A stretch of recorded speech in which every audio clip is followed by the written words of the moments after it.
Welcome to codePannu. Let us see what is a conditional operator. I will explain it to you in three simple terms. First is conditions. When your parents ask you, do you want more food? You would say yes or no. Or when your friends ask, do you want to go out? You would say yes, I want to, or no, I don't want to. In Python also, we can ask such questions, but we don't call it as questions, we call it as conditions. Okay, the second one is conditional operators.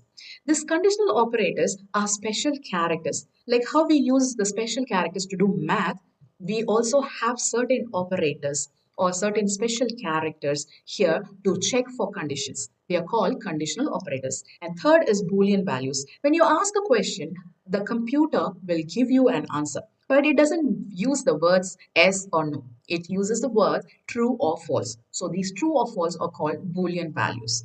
There are a lot of conditional operators in Python. To know more about it, follow, subscribe, code, and for now, bye.